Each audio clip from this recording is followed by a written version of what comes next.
పశ్చిమాసియాలో ముదురుతోన్న యుద్ధ మేఘాలు దేశంలో సామాన్యుడి జేబుపై ప్రభావం కనిపిస్తోంది.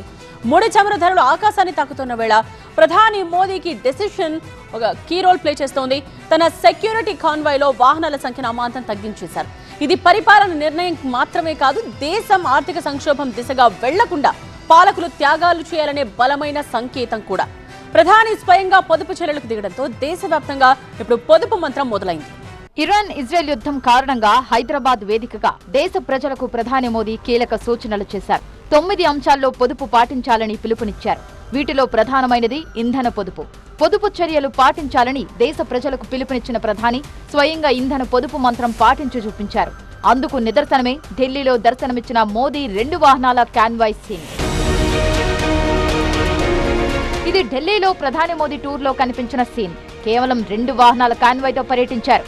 సాధారణంగా మోదీ కాన్వాయ్లో 18 నుంచి 20 వాహనాలుంటాయి. వీటిలో ఎస్యూవీలు, భద్రతా ఎస్కాట్ వాహనాలు, అంబులెన్సులు, టెక్నాలజీ సహాయక వాహనాలు ఉంటాయి. కొన్ని ప్రత్యేక సందర్భాల్లో రాష్ట్రాల పర్యటనల్లో 25 నుంచి 35 వాహనాలుంటాయి.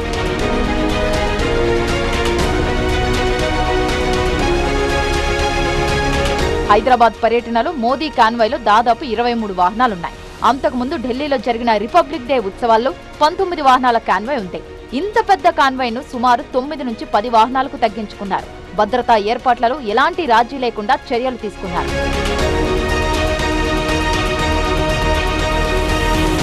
కాన్వాయ్ కుదింపుతో ఇంధన పొదుపునకు శ్రీకారం చుట్టారు మోదీ. ప్రధాని కాన్వాయ్లో అన్ని పెద్ద ఎస్యూవీ వాహనాలే. సగటున లీటర్కి 6 నుంచి 8 కిలోమీటర్లు మాత్రమే మైలేజ్ ఇస్తాయి. 100 కిలోమీటర్లు ప్రయాణిస్తే 250 నుంచి 300 లీటర్ల ఆయిల్ కావాలి. ఇప్పుడు కాన్వాయ్ సగానికి తగ్గింది. అంటే 100 నుంచి 150 లీటర్ల ఇంధనం ఆదా అయ్యే అవకాశం ఉంది. ఏడాది పర్యటనలతో 1000 లీటర్ల ఇంధనం పొదుపు కాబోతోంది. మోదీ పిలుపుతో రాష్ట్రాల సీఎంలు వెంటనే స్పందించారు. మధ్యప్రదేశ్ సీఎం మోహన్ యాదవ్ తన కాన్వాయ్ని 13 నుంచి 8 వాహనాలకు తగ్గించుకున్నారు. యూపీ సీఎం యోగి ఒక అడుగు ముందుకేసి మంత్రులందరి వాహనాల సంఖ్యను 50% తగ్గించాలని ఆర్డర్ వేశారు. మహారాష్ట్రలో సీఎం ఫడ్నవీస్ సర్కార్ మంత్రులు అనవసరంగా ప్రభుత్వ విమానాలు వాడకూడదని ఆంక్షలు విధించింది. ఢిల్లీ సీఎం రేఖా గుప్తాతో పాటు ఏపీ సీఎం చంద్రబాబు కూడా మద్దతు పలికారు. కేంద్రానికి తోడుగా త్వరలో తాము సైతం అంటూ చంద్రబాబు ప్రకటన చేశారు. 10 కార్లతో కాన్వాయ్గా వెళ్లడం ఫ్యాషన్ అయిపోయింది. ప్రస్తుత పరిస్థితుల్లో ఇదే మాత్రం సరికాదని ప్రధాని సూచనతో విదేశీ పర్యటనలు కూడా తగ్గిస్తామన్నారు చంద్రబాబు. లీడర్ల సంగతి సరే, మరి కామన్ మ్యాన్ పరిస్థితి ఏంటి? అసలు మన ముందు ఆప్షన్స్ ఏంటి?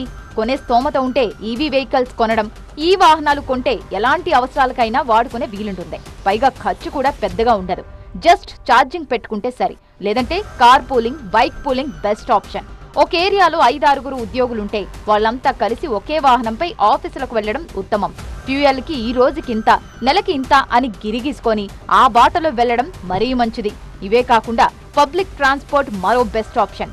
బస్సులు, ఎంఎంటీస్, మెట్రో రైల్ సేవలు ఉపయోగించుకుంటే మరీ మేలు. ఆఫీసులు, వర్క్ స్టేషన్లు దగ్గరుంటే సైకిళ్లు వాడటం బెటర్. కొంతమంది సరదాల కోసం బయటకు వెళ్తుంటారు. వీకెండ్లు, హాలిడేస్ వస్తే రిసార్ట్ల దగ్గరకు పరుగు పెడుతుంటారు. అవసరం ఉన్నా లేకపోయినా కార్లు తీసి రోడ్లెక్కిస్తుంటారు. ఇవే కాస్త తగ్గించుకుంటే పొదుపు మంత్రంలో మనము భాగస్వామ్యం కావచ్చు. భారత్ చమురు అవసరాల్లో 80% పైగా దిగుమతులపైనే ఆధారపడుతుంది. యుద్ధం కారణంగా ధరలు పెరిగితే ఆ భారం దిగుమతి బిల్లుపై పడి రూపాయి విలువ పడిపోతుంది. అందుకే బంగారం కొనడం ఆపాలన్నారు మోదీ. ప్రభుత్వ పరంగా పెద్ద పెద్ద విందులు, అనవసర ప్రయాణాలకు స్వస్తి పలకాలన్న ఆదేశాలు వెళ్లాయి. ఐటీ రంగం లాంటి ప్రైవేట్ సంస్థల్లో కూడా వర్క్ ఫ్రం హోం ప్రోత్సహించేలా చర్చలు నడుస్తున్నాయి. దేశ భద్రత దృష్ట్యా 60 రోజులకు సరిపడా చమురు నిల్వలున్నా ముందు జాగ్రత్తగా నేతలే పొదుపు బాట పట్టడం హర్షణీయం.